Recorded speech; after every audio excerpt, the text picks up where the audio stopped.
ครับผมเดี๋ยวเราก็มาต่อกันนะครับช่วงสุดท้ายช่วงสุดท้ายของเช้านี้ก็คือเป็นวิทยากรจากต่างประเทศท่านสุดท้ายที่จะมานำเสนอให้พวกเราฟังนะครับหัวข้อที่ท่านจะนำเสนอก็คือเรื่องการศึกษาผัสสะพิพิธภัณฑ์สามารถเป็นสถานที่ที่ให้การศึกษาด้านสุนทรียศาสตร์ได้หรือไม่นะฮะก็เดี๋ยวเรามารับฟังด้วยกันนะครับ Next we're going to proceed to our next keynote speech titled Sense Study Can the Museum be a place for aesthetic education and our keynote speaker is Dr.Stefano Harney.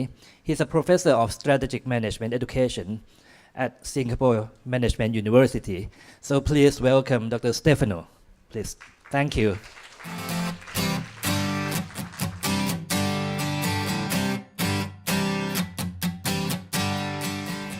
Good morning, everyone. Thank you for inviting me. I'd like to thank the organizers and my friend Vipesh for letting me be here today. I'm an educator by training. It's what I love. It's what I care about. And so I'll be focusing a lot on education and what I'm going to say this morning.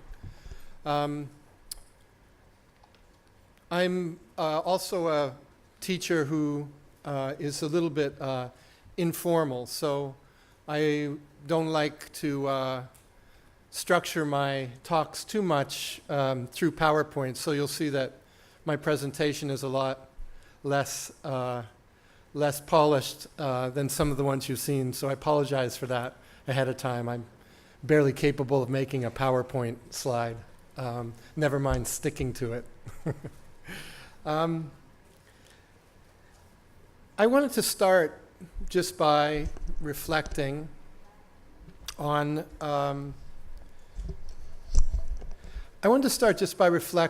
the title of this gathering. Not even the subtitle, which is full of possibilities, but just the title. Museum Education Now. And I wanted to just look at each of those words for a second and just ask ourselves, do we know what we mean when we use these words? Do we know what we mean when we use these words, and what's the history of these words? What's the importance of these words? If you like, could we take the subtitle and in a sense apply it to each of those words? Does each of those words have an agenda, a practice, a conflict? And whether it has a resolution, well, you know, my students always tell me, Professor, you're always raising all these questions, but you're never answering any for us. And I may be guilty of that again today, so I apologize that I may raise more questions for you than I can answer. But I hope at least the questions will be useful.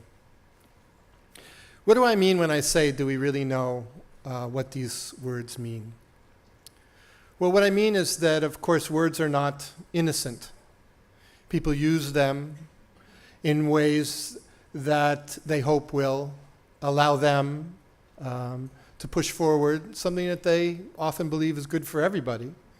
And occasionally, of course, sometimes they push them because of an agenda that is, unfortunately, more personal. But if we just stick to these words as representing larger forces, not personal issues, then I think one thing we could say maybe about the museum is that the history of the museum could be understood as the history of trying to overcome the history of the museum. The history of trying to overcome the history of the museum. Now, I already saw a great example this morning of a museum that's doing that is overcoming some of the history. But I think it's worth reflecting for a minute on what that history is, the history of the museum. And as I say, I think we will need to do a similar thing for education. You know, when you go to the Louvre and in Paris and you see the paintings from the 14th or the 15th or 16th or 17th, in the 18th century, and you say of these Western paintings, oh, these are beautiful, it's great to be here in the Louvre, spending all my money to get here. It's worth remembering that most of those paintings were never painted for us. We were never intended to see them. And when I say us, I don't mean specifically we people who live in Southeast Asia or anything like that. I just mean people in general. The early collections that we have of art weren't for people.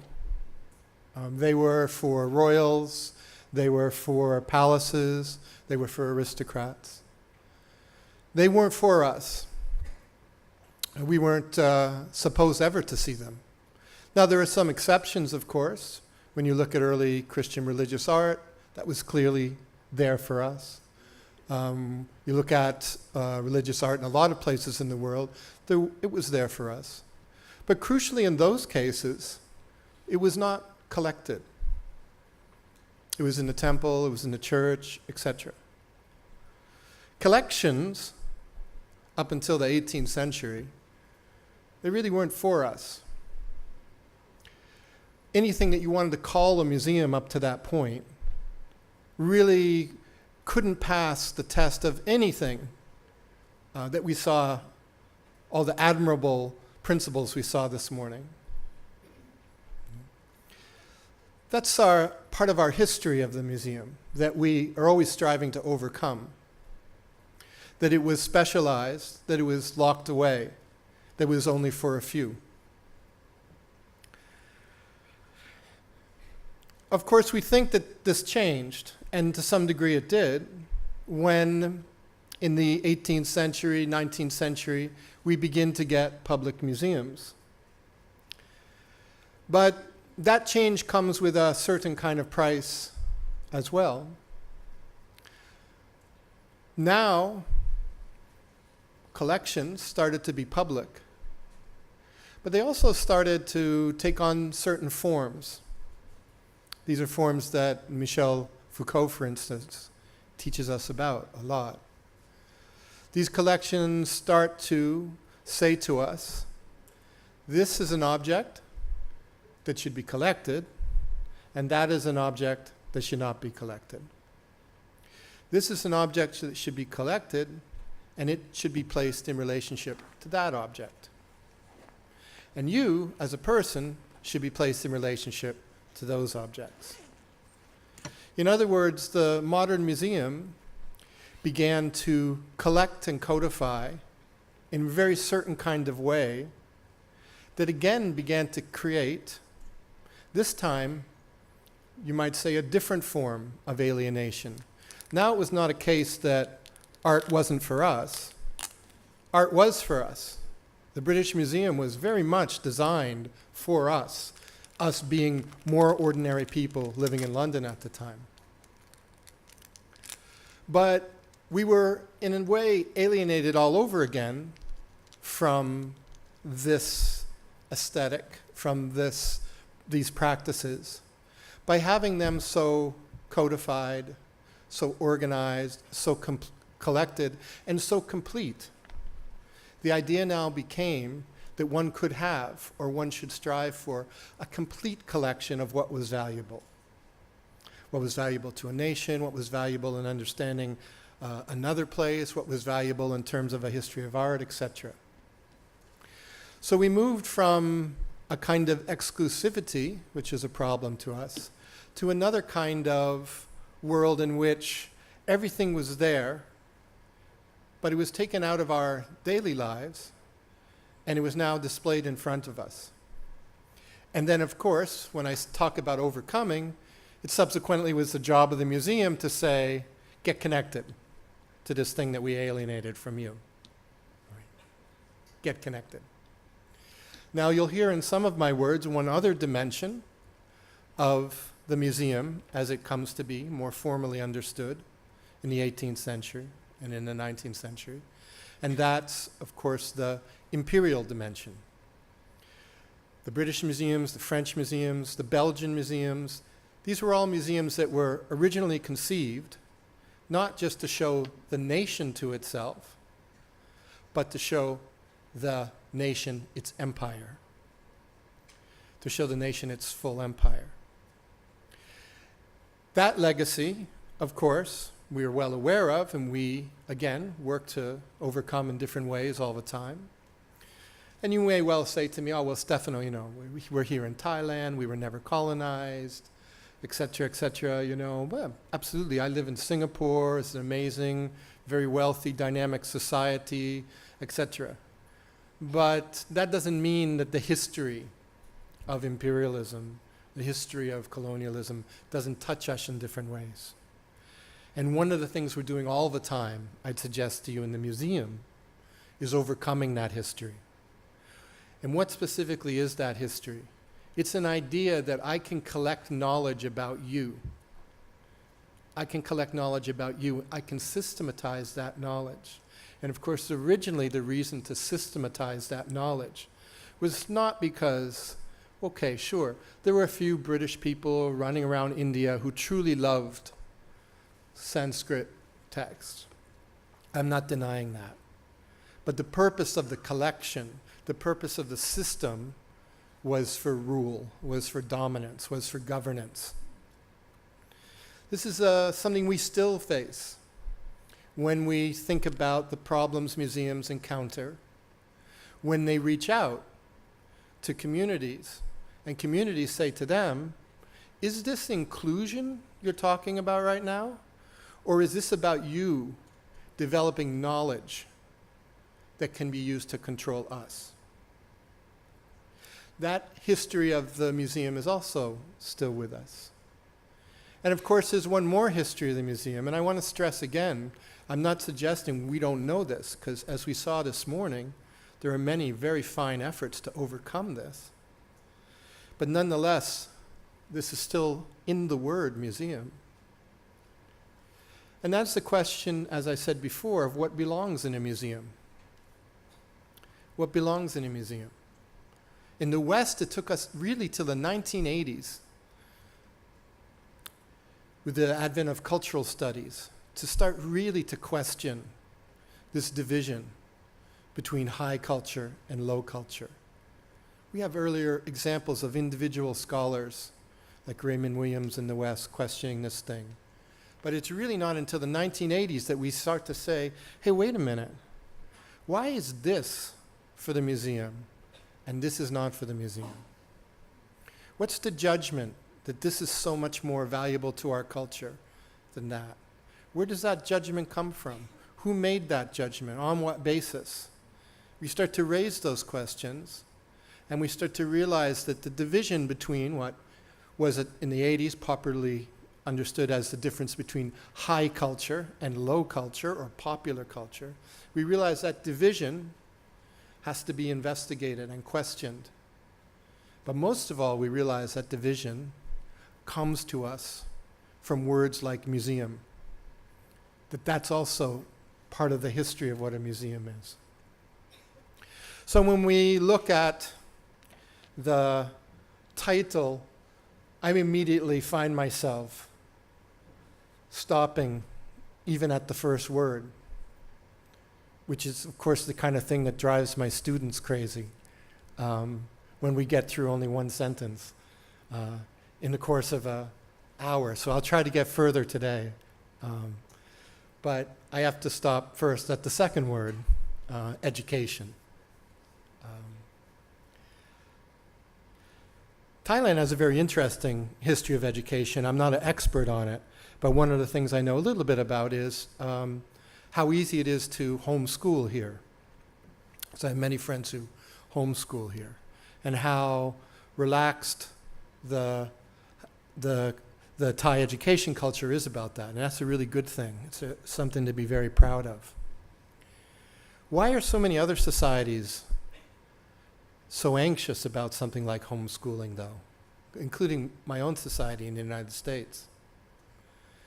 Well, partly, I think, again, is about reminding ourselves what education in a formal sense, that is in an institutional sense, how it came into being. In the 19th century in the United States, when they began to introduce compulsory education to children, ordinary children,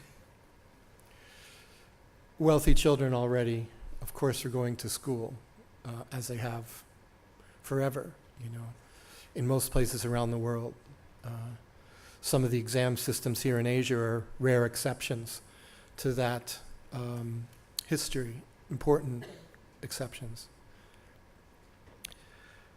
When they introduced these schools for poor children, working children in the United States in the 19th century, they had a problem. The parents rioted everywhere they tried to open a school. The parents rioted. They burnt schools down. They refused to send their children. Now, this may come as a surprise to some of us who study the history of education, because we're always taught, the rise of universal education. This is a great step forward for humanity. Now everybody can go to school. Now, of course, I'm not saying this in a cynical manner. There's nothing more important today, for instance, than the fight for girls' education around the world. But it's also important to know the history of the term we're using. Parents didn't want to send their kids to school. These parents, these poor parents, these working parents, who probably could have used the break from taking care of their kid while working, etc., they didn't want to send their kids into these schools. They thought these schools were going to control and destroy the spirits of their children. That's the actual first moment in universal education. It was not a natural moment of progress. It was a moment of great conflict in which a lot of ordinary people said, this system you set up, these institutions you're talking about, where a kid goes away all day and he sits in front of a teacher and he learns, we're not so sure about this. And you might say, well, these people were ignorant. They didn't know. They never went to school themselves. I'm not so sure about that. I think they did know something. And it's something that maybe today, to come to our third term now, it's time for us to learn. I'm not saying we should all go out and riot. What I'm saying is it might be time for us to reflect once again, as we have to periodically, that ordinary people, working people, have kinds of wisdom that we at first do not recognize, caught up as we are in our institutional commitments. When you think about sending your kid to school, many times, I'm the eldest in my family, and my sisters and my brother, they have many children, I can't count them. And somehow I always found myself in the role of having to drag one of my nephews or nieces to school when they're very little and they don't want to go. And I always began, of course, to reflect on this process. Now, I don't know what it's like in Thai culture, but in my culture, when you're an uncle, it's the best job in the world. You get to be the good guy all the time. You never get to have to be like the parent and tell them, don't do this, don't do that. You just get to have fun with them. It's a great job. But this wasn't fun at all, because I had to drag my nephew, my niece, into the classroom. And I've had to do it all over the world, from Italy to Australia, because my family is so spread. So I've seen it in different contexts. And they don't want to go. They don't want to go. And then you start to think, I say this often with my university students, when we're talking about what's it going to mean for us to educate each other in the classroom. You start to think about how education starts for people. And then, of course, we have an opportunity once again to say, how can we maybe overcome this history of education? Maybe it's not a matter of building on it, but learning from what people might have to tell us, what children even might have to tell us about education. But what's the first thing you learn when you go to school? Pretty much anywhere in the world, there are variations as a little kid. Well, you learn sort of two things. One thing you learn is you can't touch the other people. You can't touch the other people. Sit still, sit straight, sit in your own seat, put your hands in your lap. So something that's already a part of that child's life, touching, not knowing necessarily the boundary between yourself and other people, experimenting always with that, is denied. You sit there, be still, be straight, be separate. It's an act of individuation. It's an act of individuation. Do you know what I mean by individuation? It's taking a person and saying, before anything else, you're an individual. Before anything else, you're an individual. Well, this is, in my view, a very brutal lesson to teach a child. Because a child doesn't think of herself or himself as first and foremost an individual. A child thinks of herself or himself as connected to all these people and bodies around her. That's the very first lesson. And the second lesson, of course, is a lesson about time and space. And that lesson is, you can't go to the toilet whenever you want to. You can't go to lunch whenever you want to. You can't go to the other room. This is your classroom, that is your seat, and that is your clock. And you will now coordinate yourself with these time and space coordinates. You will start to coordinate yourself with that clock, and you will start to coordinate yourself with that seat. This is also totally unnatural for a child. And I would suggest totally unnatural for us as social beings. And these are the very first two lessons you learn before you learn, the alphabet, before you learn, to count, before you learn to play a game even. You learn these things. Well, if they're so counter the lives of these children, why did we do it? Well, the working people knew why we did it, because the rise of mass education comes with the rise of the mass factory. We were intentionally training people to be able to watch a clock. We were intentionally training people to have some skills in counting, reading, for instructions, for operating machines. And we were intentionally training people to become individuals. We were training them in individuation. And what I want to suggest to you with the time I have remaining today is that this lesson in individuation,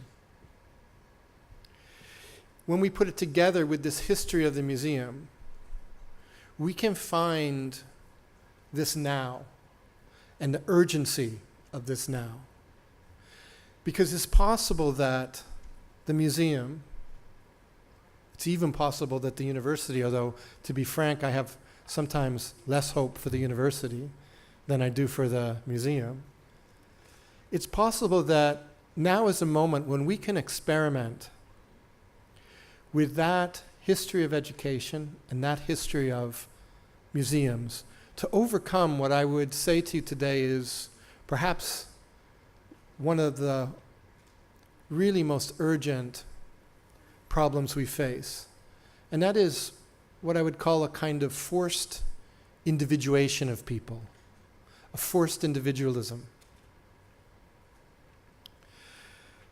The way that I wanted to try to talk to you about that today, it's first to say, well, why is that such a problem? Well, I'm going to try to tell you that over the course of this, but I think just to anticipate what I want to try to say to you, when I talk about a forced individuation, of course, first what I'm saying to you is that for kids, for instance, this is a painful process. Some might argue it was a necessary process, but I think increasingly today we see that maybe that necessity needs to be reevaluated. But beyond that, individuation is not an innocent thing. Saying that I am first and foremost an individual in our kind of world is not an innocent thing. All the time it comes to us as an innocent thing. I want to show you how it came to me as an innocent thing in a minute. You know, sometimes it's even a compliment. Sometimes a backhanded compliment, but sometimes a compliment when it says, that person's really a unique individual. Now, when we say that in American language, you know, American English, he's a really unique individual, we kind of mean it like he's a bit weird, right?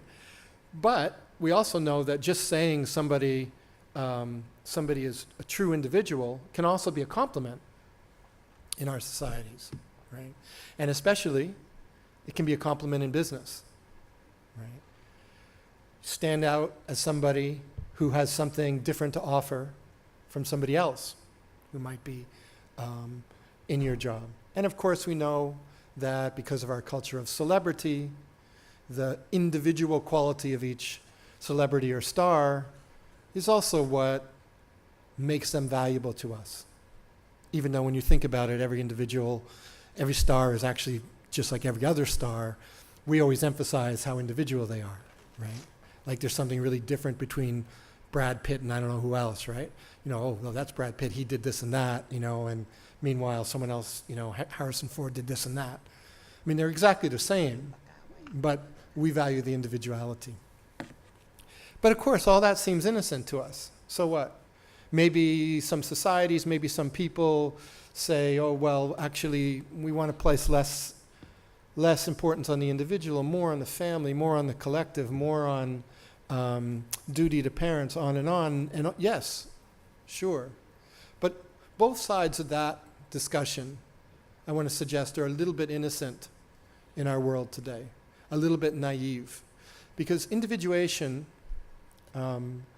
whether intended so or not, and it may or may not have been fully intended in some aspects of the early museums, some aspects of education, today is largely a destructive force in our society because of the form that it takes. So let me try to tell you what I mean by that.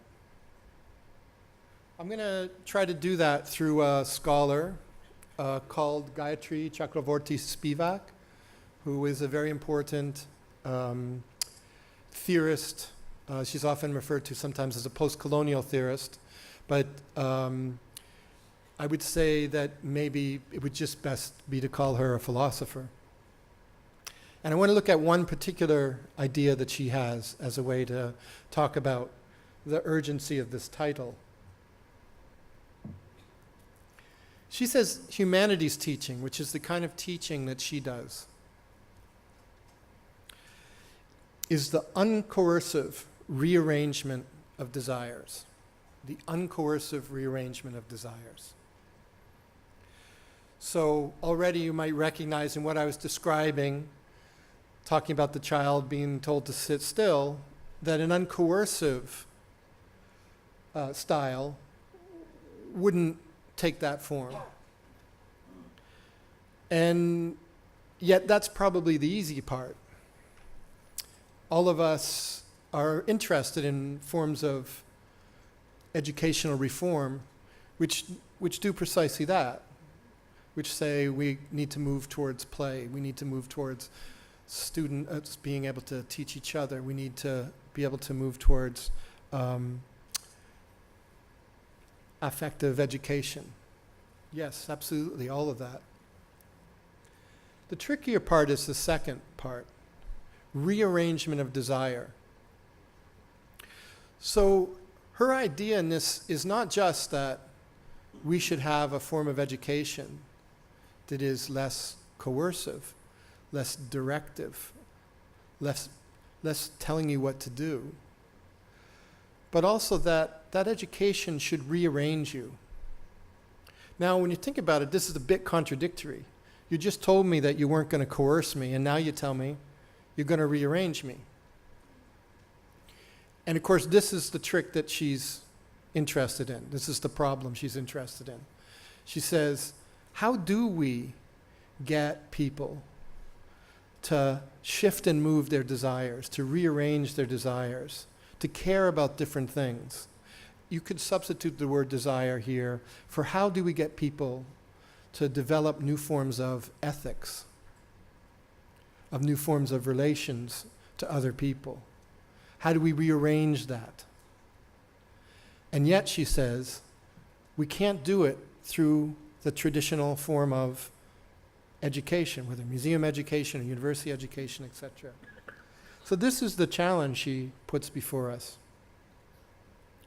And so you might ask, well, why does she want to rearrange our desires? Why can't we just use education to build up people's ethical lives? And she has an answer for that. And it comes back to this. I'm sorry to use this slide, by the way. I hate these type of slides. These are the kind of slide where all my students put their heads down and like start writing everything it says on the slide. So I almost never use this type of slide. But the reason that's there, and you really don't have to read what it says. The reason that it's there is that, as you can see from my style, I mostly just have an image and then I speak. And I was looking for an image of possessive individualism. And I could find images of possessiveness, and I could find images of individualism. But I couldn't find any image that was about possessive and about individualism. And there's a reason for that. Coming back to what I said near the beginning, because our discussion of individualism is quite innocent. Usually, individualism is something you choose to have more or have less. Whereas our discussion of possessiveness is much more advanced. I was in Chiang Mai this week teaching. I brought my students from Singapore to Chiang Mai, and we were going from place to place looking at NGOs and social enterprises. So I've been taking a lot of Ubers. Uber to get from place to place, because my tie is no good, and otherwise I get lost. Every Uber driver I've had in Chiang Mai is from Bangkok. Everyone. And every one of them says the same thing to me. I moved to Chiang Mai because in Bangkok, it was just all about money. Everybody just lived for money. Everybody could barely live with the money they had. Everybody worked all the time, etc., etc. No offense to the people of Bangkok by saying that. In other words, we already have a discussion in our heads about the problem of possessiveness, about the problem about this problem, right? We don't want our children, we don't want our society to be one that just values money, just values possessing things, right? We want our society to be one that has a balance of values. Yes, maybe you need some money to do some things. Yes, money is necessary to keep the economy going. But how many of us feel that society is increasingly consumed by consumerism, for instance? You hear it quite a lot. Gayatri Spivak is interested to keep these two terms together, terms that started in the European Enlightenment, especially around people who are interested in the modern idea of political economy, as they would call it then. She's interested in keeping possessive and individualism together, to say these two work together in a certain kind of way. that to be an individual in our society is to be possessive in our society. And to be possessive in our society is at the same time to always be individuating yourself, always be moving more and more towards that isolated individual position. So if we asked Professor Spivak, why do you want to rearrange our desires? She will say, because my students, her students are at Columbia University in New York, my students have really only one desire, and that's the desire to become possessive individuals. Now, they may think that this is only a means to do something else, to travel, to have a family, but in fact, their personalities revolve around becoming more and more individual and more possessive. So her question to us, and a question that I'm posing again to you, is, can we, as educators, in museums, in universities, in art galleries, etc., can we use what she calls an aesthetic education to try to introduce, in an uncoercive way, different kinds of desires so that we aren't consumed by this individualism? Well, it seems easy enough when, we look at it like this. Although it has to be said, even this image has two people in it rather than one. And we don't know if maybe they conspired together to get all that money. So it isn't even itself a proper example of individualism. But the problem doesn't just lie there. The problem is also, once again, with the history of this term, individualism. Now, I'm well aware, as I'm giving you this narrative, that we're also in a part of the world where there have always been serious challenges to the primacy of individualism. Challenges that ask us to put family first, put nation first, put community first. Traditional challenges and contemporary ones. And those are important. So I'm not suggesting that we are helpless victims of this. Although I would say to you that the people who made those museums in the 18th century and the people who set up education in the 19th century were very much enthralled with this individualism, very much captured by it. And to the extent that we inherit some of their terms, even some of their structures and institutions, it makes sense for us, especially if we want to protect our sense of collectivity, our senses of cooperation, of family, however you wish to express it, especially if you want to protect those, it makes sense for us to examine coldly the relationship between individualism and this history of education, this history of museums. And it's tricky, and I'll try to illustrate to you why it's tricky. Okay, this is my favorite book when I was a kid. I grew up in Toronto.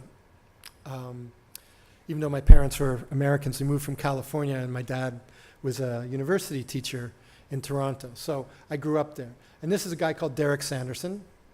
He was a hockey player. And when I was a kid, I was a hockey player. And Derek Sanderson, and so in school, they had this little program where you could buy, they were trying to encourage kids to read. And you could buy books, and they had, Moby Dick. And so your parents would send you to school with, and the books were they were priced not like a real price, like a real cheap price, so you could encourage you. And there was all these Western classics like Moby Dick, and now a lot that would no longer really be offered because they were these sort of weird, like American frontier novels and stuff that people subsequently began to realize, as we'll see in a minute, how many problems they had. Anyway, of course, I came home with this, and my parents weren't too happy. I think they wanted me to come home with Shakespeare or something, But this is my favorite book. And Derek Sanderson was a player who was definitely an individual. And he had a very unique, in fact, move within ice hockey called the sweep check. And the sweep check featured where you have your stick.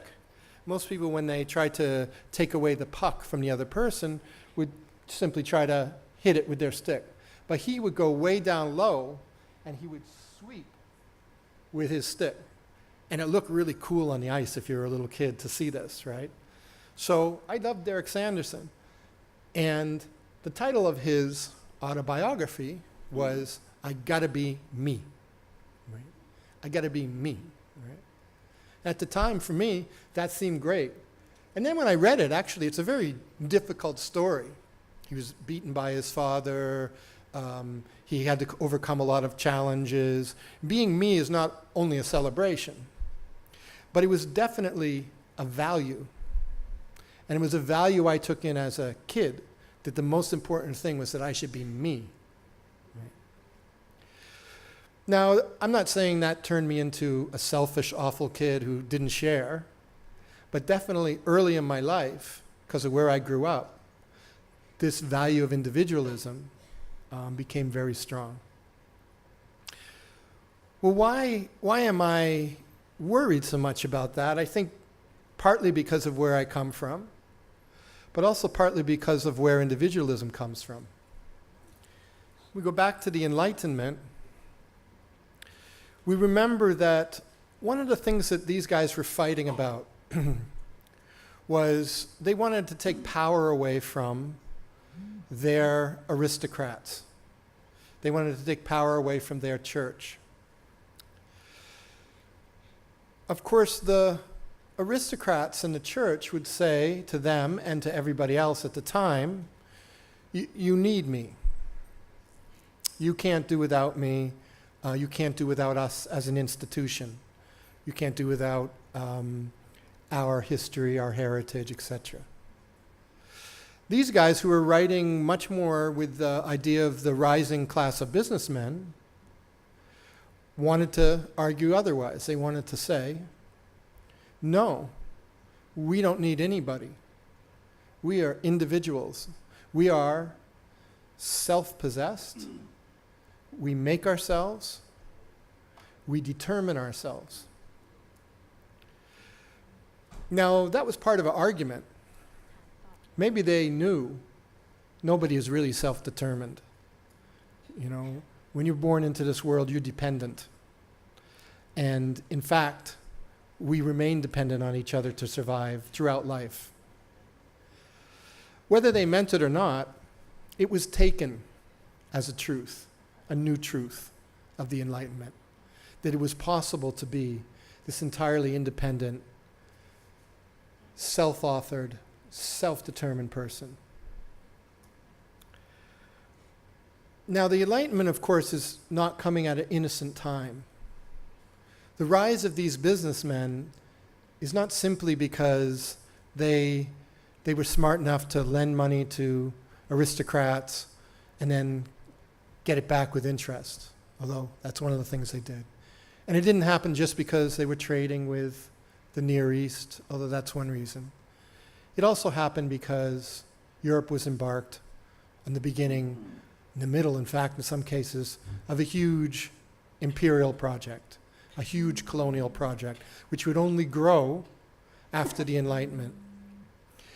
That project, which would also connect to it, the rise of museums, would also connect to the rise of education, because in Britain it now became necessary to have more young men educated to run that empire. All of that came together into a figure of the individual, which is maybe the most dangerous figure we could think of, and a figure we can use to say to ourselves, this is why we should be cautious about individuation when it happens.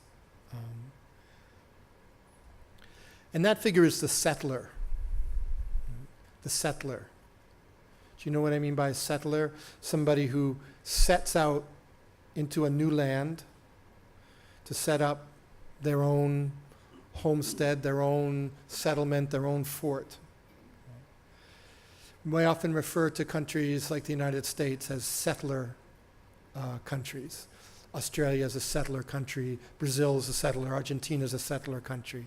Countries where largely people came from somewhere else to set up farms, to set up businesses, etc. Now, as we know, that is a history also of colonialism, and like a lot of colonialism, this painting is a reversal of the truth. The truth is, it was not a history of these settlers being surrounded by Native Americans. Just the opposite. It was a history of settlers stealing the land of Native Americans. Which is enough of a problem on its own. But it's the idea behind it that we really still live with today. And that idea was that each settler was an entirely self-made individual who could stand on his, because there's always a man, his 2 feet without the help of anybody else. And all they needed was to get the land, and they could just make it on their own. Now, if this figure seems vague to you, all you got to do is think about Hollywood, because all the figures in Hollywood are like this. From John Wayne in the old days, up until Matt Damon, today in, what's that, those ones where he's always beating everybody up, right? The Bourne films, right? Individual doesn't need anybody else, completely on their own. But this, of course, is impossible. And in order to make it possible, huge amounts of resources have to go into that person to make it seem like they stand on their own. Traditionally, those resources included all the work that women did that wasn't acknowledged, all the work that the government did that wasn't acknowledged, like sending in the cavalry, sending in the army to clear these lands, all the work that people did together to clear land, to build things, etc. All of that gets erased, and instead we have this individual. Okay, well, I'm kind of running low on time, so I'm going to move a little bit more quickly now, but what Gayatri Spivak says is this figure of the individual carries all this history with it. And if we conduct an education that is purely about the development of that individual, even in including the ethical development, whether in a museum or whether in a university or in any other setting, then we keep the germ, the virus of that way of thinking as we go. And this is why she proposes this change. She says, and she's speaking mostly about teaching in the humanities, as I said, so she's speaking mostly about reading with people, and reading really closely, looking at a novel, reading it very closely, looking at an essay, looking at each line. She says, our imagination, which is our inbuilt capacity to other ourselves, can lead perhaps to understanding other people from the inside, so that the project would not be a complete devastation of the polity and of a society through a mania of self-enrichment. When she refers to the project here, she's talking about the project of making money. And she's saying, look, if this project is not going to destroy our societies, it's not going to destroy our forms of government. We see this in the U.S. now. Our form of government is getting destroyed because everything is about money. And next, our society will start to fall apart if we don't change. This imagination that every student has, we can help that student, Gayatri says, to enter into reading somebody. And I'm going to try to say how I think this can connect to working in a museum too. And largely I'll really just be speaking about the same kind of effective education that was already well established this morning. You can bring a student into a text, Gayatri says. Read very closely with them, and you can watch somebody enter into the imagination of somebody else. They can enter into the imagination of somebody else, and by doing that, they can imagine themselves as somebody else. She says, not only can they imagine themselves as somebody else, but they can start to put themselves in the position of somebody else, because they're in that person's imagination. And by being in that person's imagination, they leave, at least temporarily, their own imagination to inhabit this other imagination, to start to feel like what it would be like to be somebody else. Another word for that, of course, is empathy, a word already used this morning. She believes that this would be the beginning of a rearrangement of our desires, because now we have an empathy with someone else's desire, not just a desire for our own desire. She has a second step in which she says, look, when you enter a text, that happens to you. But then you begin to enter other texts. So one thing that happens is that you start to have empathy in many directions with different kinds of imagination, with different ways of seeing the world. But also you begin to say, well, I'm in many places at one time. I'm in many places at one time, and that means to her that we're able to enter something fully and be part of it, somebody's imagination, while recognizing that it's still only part of what we are. And this second step for her, she says, is what it makes possible for us to go from having an individual empathy with someone else that begins to break down individuation, and something more collective, where you start to realize you're part of a lot of things. You're part of a lot of people. You're part of a lot of imaginations. And through those two moves, she has technical words for them. The first one is metonymy, where you make this substitution for your desires with someone else's desires. And that would be like an example of where it's working, and then you can start to feel somebody that before you would have been locked out from feeling, as a Palestinian and an Israeli kid. The other term she has is synecdoche, the second one I'm talking about, where what she says is you start to feel that there's a piece of you in a lot of things. And as a result of that, you can be, in a sense, represented by many things. You can be part of many collectives. You can be part of many cooperations. I'm going to skip over a bit of this. As I say, she largely thinks about this through reading, through entering a text. Now, when you're in a text, when you're in a novel, as many of you will know, much more than in a film, when you're in a film, you're not sure whose imagination you're really in. Was it the director, the producer, the actor, etc.? When you're in a novel, when you're in an essay by somebody, you're really with that person. You're really there with their imagination. And if you let yourself, their imagination starts to be yours as you move through. Now, from their point of view as writers, they're also experiencing something that Gayatri Spivak would say is very ethical, because they're writing, but they're also writing for you. They're writing knowing that even though they're the first readers, there will be other readers. And they're thinking about, how do I write for you? And you're entering, and you're becoming them.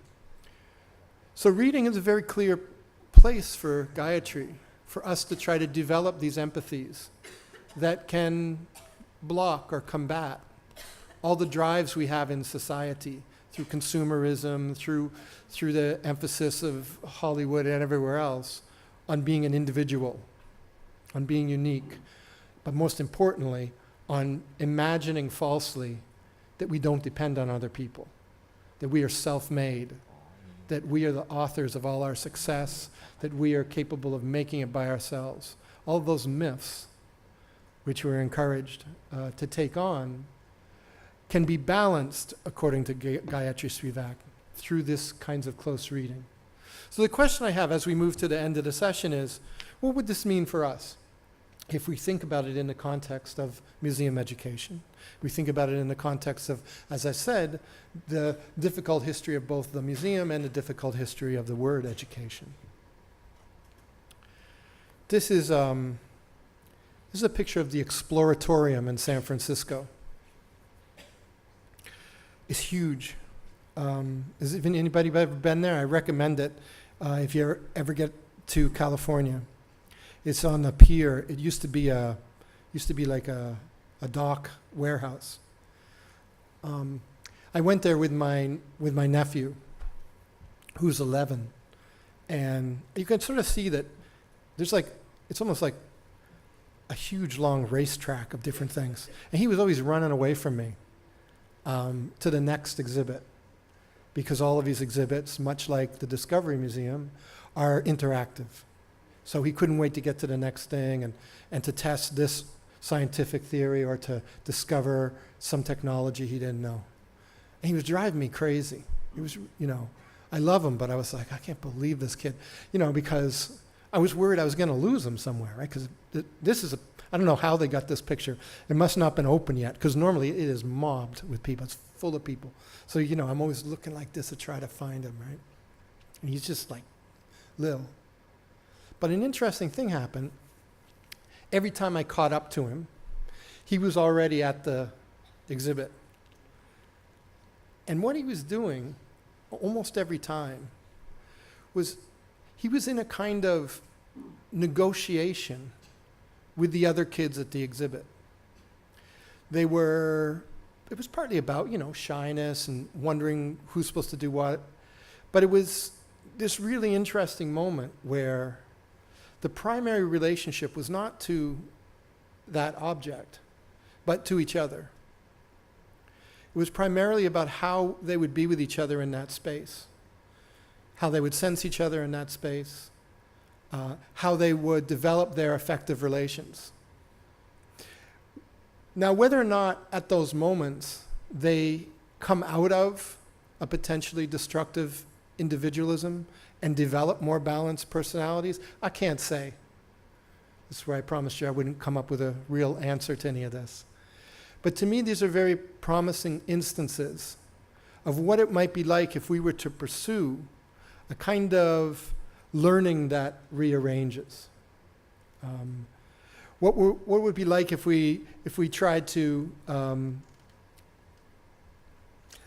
have a play that is uncoercive, but was combined with this form of rearrangement, which really began to emphasize what I would call a kind of gentle attack on individualism, an encouragement of seeing how much you require the support of other people, how much we're dependent on each other, and how much the history of museums and education can deliver that for us, and not just the other message of our individual selves, our individual nations, our individual achievements, but rather something about how we are dependent on each other for any form of real study.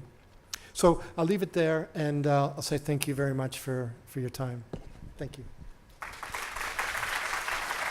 Thank you so much, Dr. Stefano. Well, I just don't want to call it a presentation, but it's kind of your idea sharing with us here. To me, it was kind of a very intellectual exercise that I have to keep further thinking about it. Thank you so much. But just please remain here for a while. Some of us here might have something to share or having questions. Yes or no? มีไหมครับ มีใครอยากจะแลกเปลี่ยนหรือถามอะไรไหมครับ ข้างหน้านี่ครับไมโครโฟนครับ อาจารย์ปริตาครับ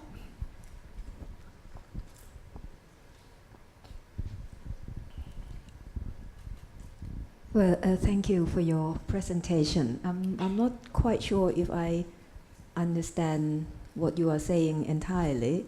I have two questions. The first question is about this possessive individualism, which you think is dangerous, which I share. a lot of what you say. But what is the other side of individualism? Is it society, polity, nation, family? I mean, these things can be equally coercive, oppressive, dogmatic.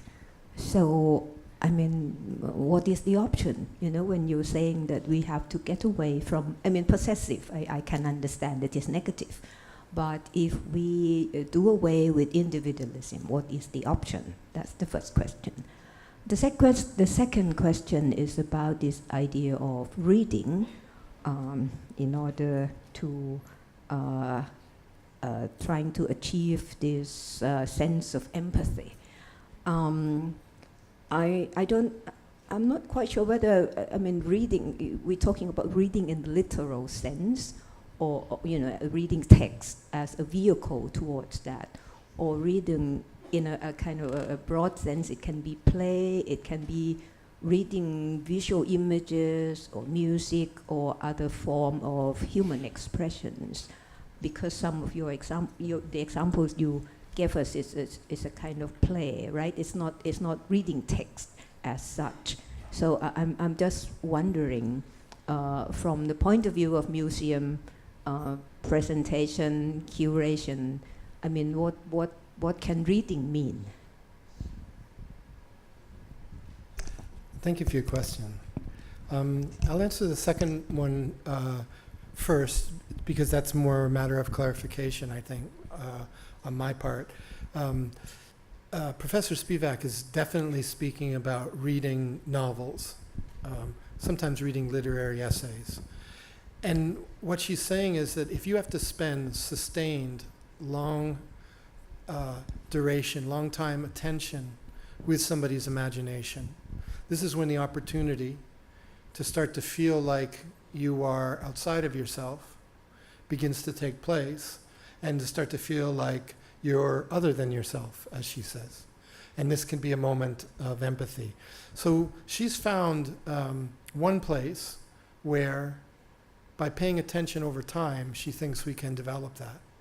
So the reason I was bringing her to our discussion is to say, how, if we wanted to, and of course one would have to decide if you are interested in what I'm saying, how would we do that in our context? How would we do that in the museum context?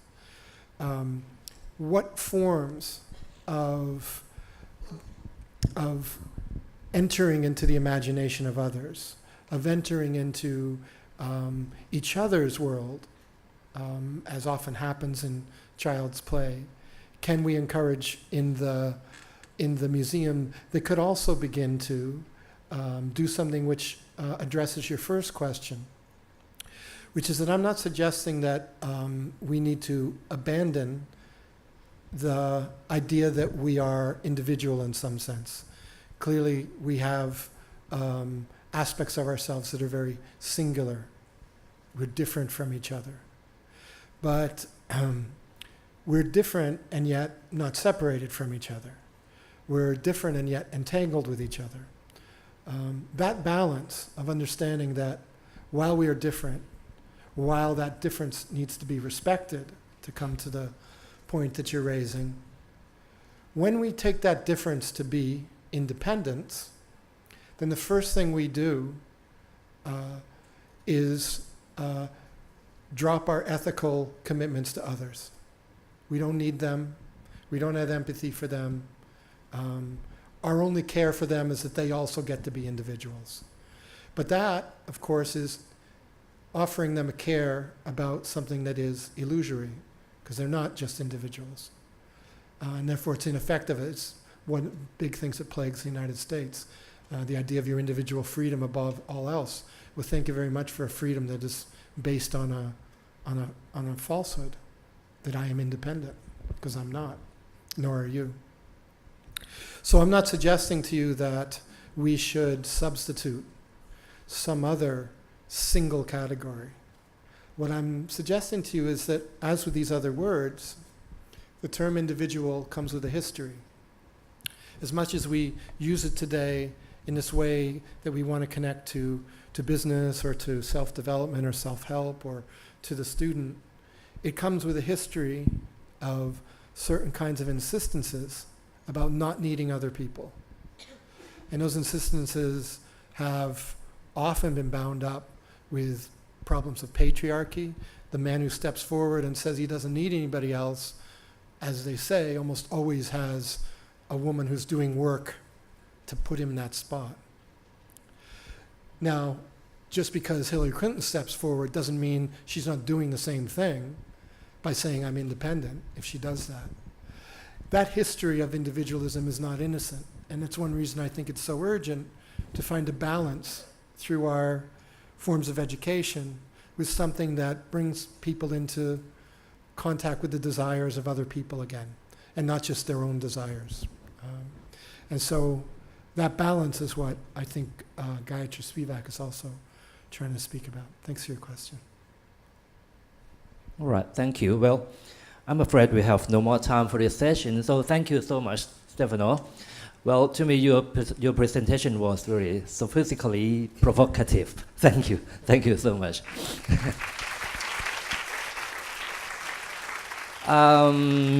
Before having lunch, I would like to take this opportunity to thank our four keynote speakers, Dr. Anna Maria, Mr. Ovin Tan, Ms. Lin, and also Dr. Stefano. Thank you so much. Thank you. Thank you so much for your inspiring presentations. I think we are here have been quite inspired by your sharing your ideas. Thank you so much. ก็เดี๋ยวก่อนจะไปรับประทานข้าวเที่ยงนะครับก็เดี๋ยวอย่าลืมคืนหูฟังให้ด้วยนะครับแล้วก็ขอย้ำอีกทีนะครับเดี๋ยวช่วงประมาณ 5 โมงเย็นหลังจากที่ช่วงบ่ายเสร็จแล้วจะขอเรียนเชิญทุกท่านนะครับขอเชิญทุกท่านให้กลับมาที่นี่นะครับสำหรับพิธีปิดนะครับแล้วก็อีกสิ่งหนึ่งที่ต้องขอบคุณคือล่ามของเรานะครับที่แปลให้ทุกท่านฟังที่ท่านที่ใช้หูฟังนะครับอาจารย์ดร.เบญจรัตน์แซ่ชัวจากมหาวิทยาลัยมหิดลนะครับเป็นล่ามผู้ที่เราไม่เคยเห็นตัวตนนะฮะก็ต้องขอบคุณอาจารย์เบญจรัตน์ไว้ในที่นี้ด้วยนะครับ นั่งอยู่ข้างหลังนู่นนะครับห้องข้างในนู่นนะครับ ก็เดี๋ยวเราก็คงไปรับประทานอาหารกันนะครับก็ขอบคุณทุกท่านสำหรับการร่วมรับฟังและแลกเปลี่ยนในช่วงเช้านี้นะครับก็เดี๋ยวพบกันช่วงบ่ายนะครับ Okay let's have lunch thank you so much for your attendance this morning and for your presentation as well thank you and see you at the closing ceremony okay thank you